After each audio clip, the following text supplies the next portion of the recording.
Fala pessoal, tudo bem? Espero que vocês estejam me vendo e ouvindo bem, tá? Se caso tiver algum corte aqui na minha cabeça, alguma coisa, é porque eu tô sem tripé por enquanto, tá? Mas o que importa é o conteúdo.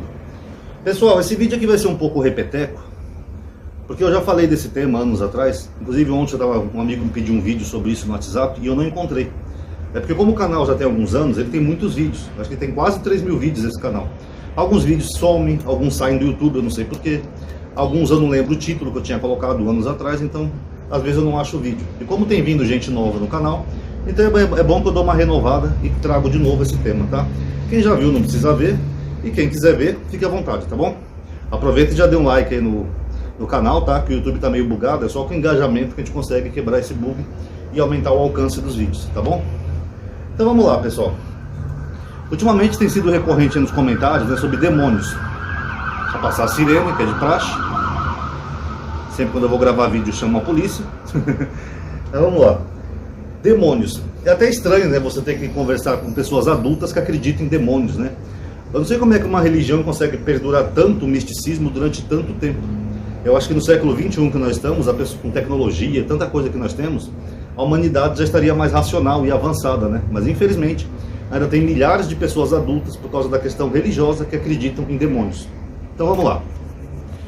Essas igrejas que fazem essas supostas possessões demoníacas, primeira pergunta, por que os demônios não falam línguas bíblicas?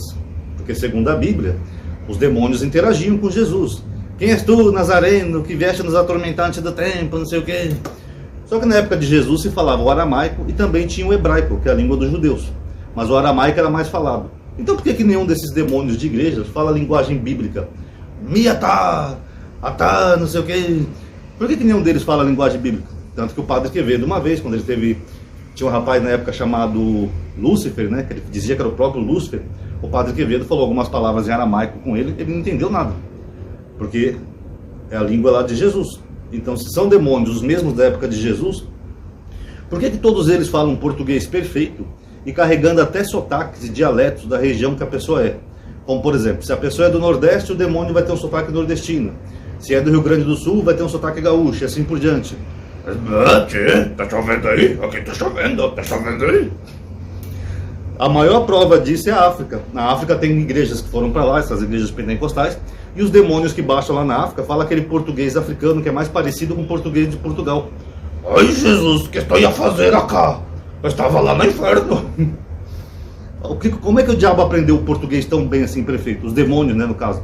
Tem FISC ou CCAA lá no inferno? Para você aprender português, chegou o CCAA. Faça sua inscrição já, link na descrição. Para mim não faz o menor sentido. Seres demoníacos que do nada aprenderam uma língua que é até recente, né? O português é uma língua bem recente, né, comparado às outras línguas, inclusive da própria Europa. Segundo, por que esses demônios que aparecem nas igrejas são só africanos? Sendo que na Bíblia, aquilo que os cristãos entendem como demônios, porque não tem demônio na Bíblia, tá? Eu já tenho vídeo provando isso aqui no canal. Mas na Bíblia, aquilo que eles entendem por demônios eram divindades dos povos vizinhos ali do Oriente Médio, Síria, Fenícia, Babilônia, etc. Por exemplo, Marduk, Moloque, Baal, Asherá, que é chamada de Rainha dos Céus pelo profeta Jeremias, etc. Eram divindades semitas, elas estavam num contexto ali do Oriente Médio. Como que de repente elas foram parar na África e da África para o Brasil? Aí você chega nas igrejas, o que eles falam que são demônios? É Preto Velho, Pombagira, Tranca-Rua, que são divindades das religiões de matriz africana. Quer dizer que eles estavam lá no Oriente Médio, depois eles migraram para a África e depois vieram parar aqui no Brasil? É o êxodo do demônio. Meio estranho isso, né? Querida mamãe, as coisas estão ruins aqui no Oriente Médio. Eu vou para um outro continente chamado África. E se lá as coisas não der certo, eu vou para o Brasil. Faz algum sentido para vocês? Terceiro ponto, por que esses demônios não fazem nada sobrenatural? Quando a gente vê nas igrejas essas possessões demoníacas, quando o pastor pergunta para elas, o que você está fazendo na vida dela? Ah, eu faço ele beber cachaça, eu faço ela trair o marido, eu faço ele não procurar emprego, etc e tal. O que tem de sobrenatural isso, pessoal? Beber cachaça. Jesus bebia, segundo a Bíblia. O primeiro milagre dele foi transformar água em vinho. Isso é alguma coisa sobrenatural? Alguma coisa demoníaca? Noé, segundo a Bíblia, tomou um porre e ficou peladão lá, ficou bêbado. O que tem de sobrenatural nisso? Muito pelo contrário, sobrenatural seria que nem aquele filme do Exorcista, vocês já viram? Que a menina levita na cama, vira a cabeça a 180 graus, vomita. Aquilo sim seria, se fosse de verdade, uma possessão demoníaca. Agora, o demônio vai vir lá do submundo, onde ele vive no inferno, sei lá, para vir fazer um Zé Pinguinha, tomar cachaça, para ser o Zé Pinguinha do bairro? Isso não faz o menor sentido, pessoal. Até Paulo recomenda, acho que a Tito, né? Ele fala, tome um pouco de vinho por causa dos seus problemas estomacais, que parece que a água naquela época era um pouco contaminada, não era potável, então ele manda ele tomar vinho. Paulo era um demônio? Ele estava induzindo alguém a tomar vinho, por uma questão de saúde. Mas era um demônio por causa disso? Então por que esses demônios de igreja não fazem nada sobrenatural? Eles não levitam, não flutuam, não giram a cabeça, não faz o pastor cair para lá, tipo aqueles filmes de lutas de X-Men, né? Nunca vi isso em igreja nenhuma, porque se fosse um ser espiritual que tem poderes sobrenaturais, pela lógica era para fazer algo desse tipo de coisa. Vocês não concordam comigo? Agora, o que acontece então nas igrejas, Ronaldo? Eu vou explicar para vocês. O ser humano, ele é um ser altamente influenciável. Ele é psicológico. Eu já tenho alguns vídeos que eu comentei aqui de psicologia. E o ser humano, ele é altamente psicológico. Vocês querem ver uma prova? Se você abrir uma torneira, por exemplo, deixar a torneira aberta da sua casa, você vai ficar com vontade de fazer xixi, de urinar. Porque você vai ouvir aquele barulhinho de água, e aí você vai ficar com vontade de urinar. Ou seja, é uma coisa normal abrir uma torneira, mas aquele som vai induzir o seu cérebro de que você precisa esvaziar a bexiga, mesmo que você não esteja com vontade. Por quê? Porque o seu cérebro está sendo induzido por um fator externo. Isso é estudado, todo mundo sabe. Psicólogos estudam essas coisas, tá bom? Então isso é sabido. Por exemplo, se você vê uma pessoa bebendo água, você tem a tendência de ficar com sede, mesmo que você não tivesse com sede antes disso. Você está na sua casa normal, no seu notebook, no computador, sei lá, aí você vê alguém pegando refrigerante e tomando. Do nada você vai ficar com sede. Tanto que as companhias de publicidade, elas exploram isso. Vocês já notaram que propaganda de refrigerante e cerveja é sempre assim? É um ambiente de calor, é uma praia, muito sol. Aí bota geralmente uma mulher gostosa lá tomando uma cerveja, um refrigerante. Que é para induzir a pessoa que está em casa a ficar com vontade de tomar aquele refrigerante. Porque aquela informação vai ficar no seu cérebro. Nossa, esse refrigerante deve ser bem refrescante e gostoso, né? Um dia eu vou experimentar. Mesmo que você não pense isso na hora, aquela informação fica no seu cérebro.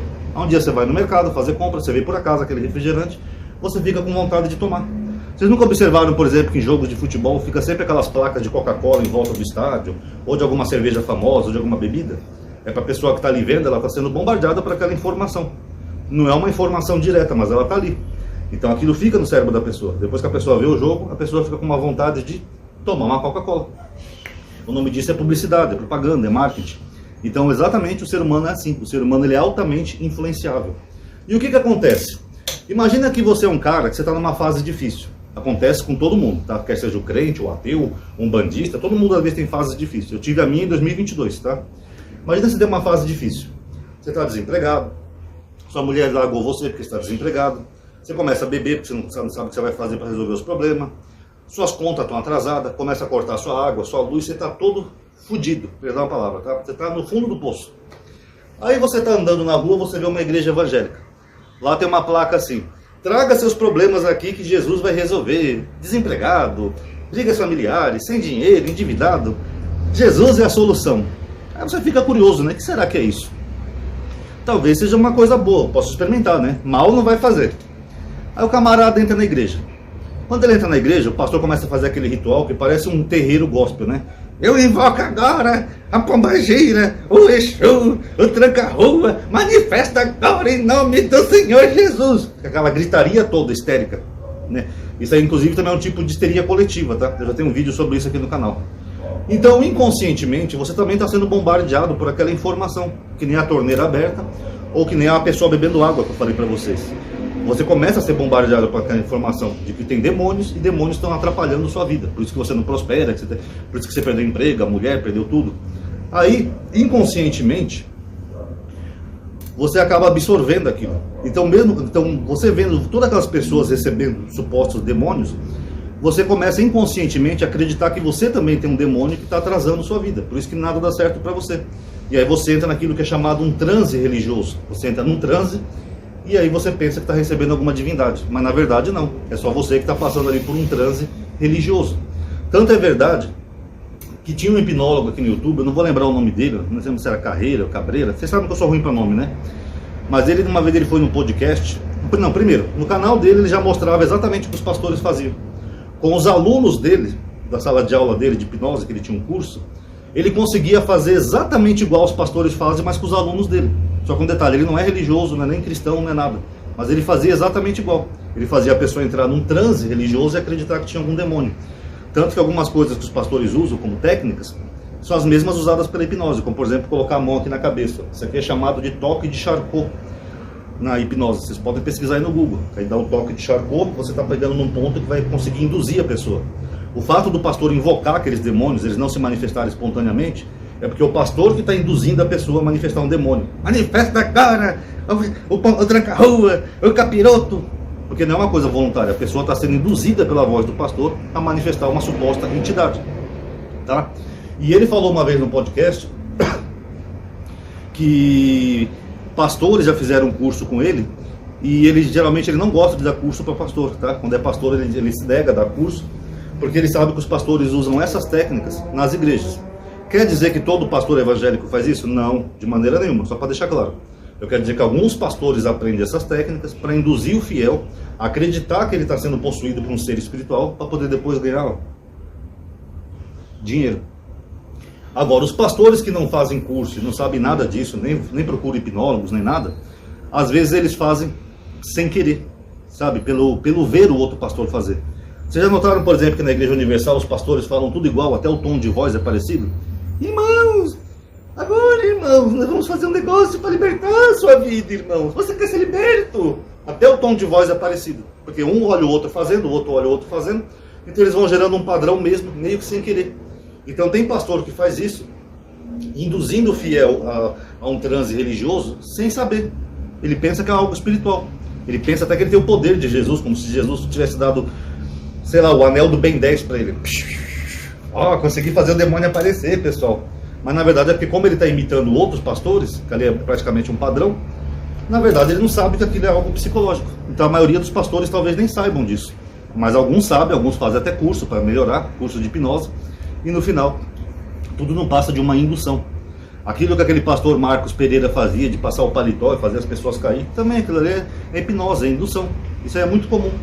E não é só no Brasil ou no cristianismo, entendeu, pessoal? Isso aí é mais antigo do que vocês pensam. Por exemplo, no oráculo de Delfos, na antiga Grécia, as sacerdotisas, elas entravam num transe e elas achavam que estavam recebendo aquelas divindades, os deuses, e elas conseguiam se comunicar com as divindades. Daí também vem a origem da glossolalia, que eu já expliquei para vocês, que é aquele dom de falar em línguas, né? Na verdade não são línguas, mas a pessoa entra num transe religioso e acredita que está falando a linguagem dos deuses. Nas próprias religiões afro também tem algo parecido, onde a pessoa supostamente recebe uma entidade, um orixá, um preto velho, alguma coisa, e a pessoa acredita que está falando outra língua.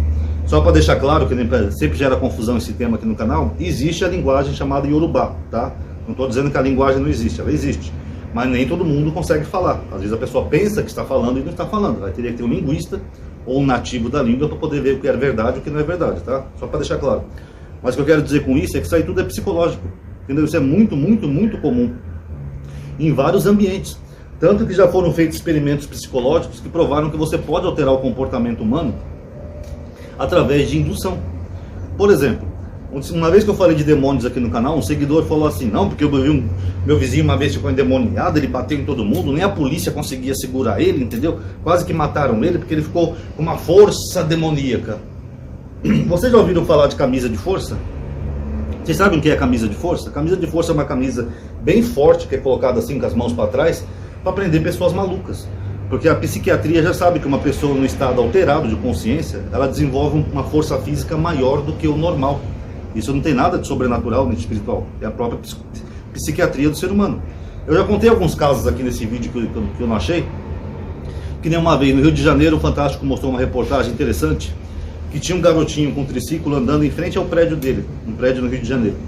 Aí do nada, ninguém sabe explicar porquê, o portão do prédio caiu, bem em cima do garotinho. Só que aquele portão era pesado, né? É um portão de ferro, precisaria de uns 10 homens para erguer ele do garotinho. A mãe que estava próxima, quando ela viu que o portão caiu em cima do filho dela, ela conseguiu erguer o portão com uma mão e com a outra mão ela puxou o filho dela debaixo do portão.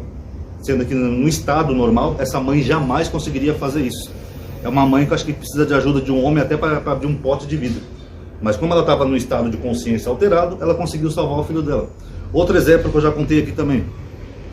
Na Flórida, nos Estados Unidos, ela tem muito aqueles crocodilos, né? E às vezes eles pegam as pessoas. Teve até uma vez que pegou uma velhinha e o cachorrinho dela, tadinho. Deu mó dó.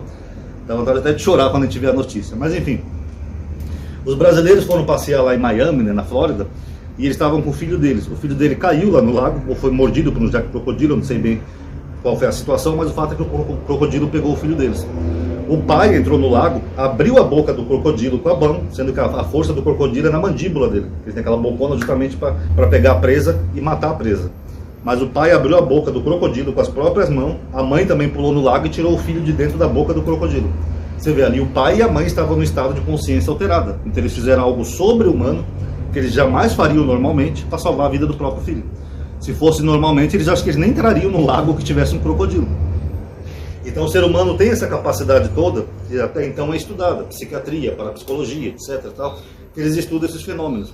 Mas tudo isso é meramente psiquiátrico, não é sobrenatural, não é nada. E a última prova que eu vou dar para vocês, tá? Vou chamar de prova, mas aí cada um tire suas conclusões. É uma doença muito antiga, chamada epilepsia.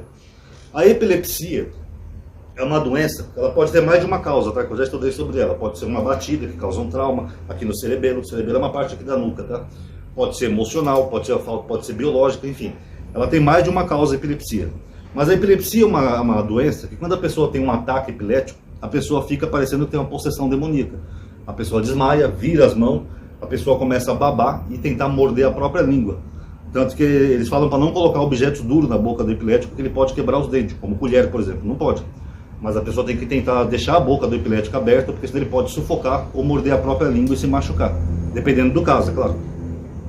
Então a epilepsia é uma doença que mostra exatamente isso. A pessoa parece que está numa possessão demoníaca. E sabe onde é que aparece a epilepsia? Na Bíblia. Porque naquela época, como eles não tinham a ciência que nós temos hoje, eles viam algum epilético, eles achavam que era uma possessão demoníaca. Tanto que tem na Bíblia, Jesus cura um endemoniado epilético. Hoje a medicina cura a epilepsia.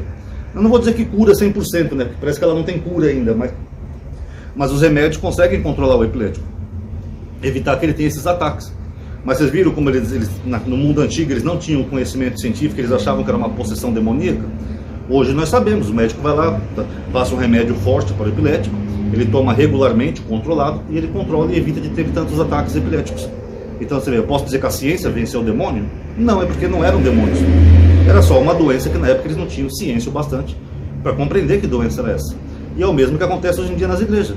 Essas pessoas que vão nas igrejas e acham que são demônios, elas não têm conhecimento científico bastante para entender que aquilo ali tudo é psiquiátrico, psicológico. O Padre Quevedo fazia essas coisas. O Padre Quevedo tinha um curso de parapsicologia.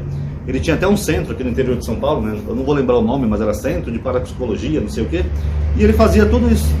Para que ele fazia isso? Para provar que não é sobrenatural, é psiquiátrico, psicológico. Não tem nada a ver com demônios, tá bom? Então espero que tenha dado para entender aí, pessoal. Se vocês duvidam, pesquisa aí no YouTube mesmo, hipnólogo e possessão nas igrejas. Tinha um chamado Carreira, que eu acho que era espanhol, tem mais alguns outros aí também que surgiram depois. Vocês vão ver que esses hipnólogos, eles fazem exatamente o mesmo que o pastor faz, só que sem o sobrenatural, só usando ciência, psicologia. Aí vocês vão ver que realmente não tem nada disso, tá bom? Então aí, pessoal, quem gostou, dá um like aí no vídeo, tá bom? Você vai ajudar a aumentar o alcance, a atividade, tá? O YouTube tá meio bugado. Comente aí o que vocês acharam, tá bom? Obrigado aí por terem assistido. Paz a todos.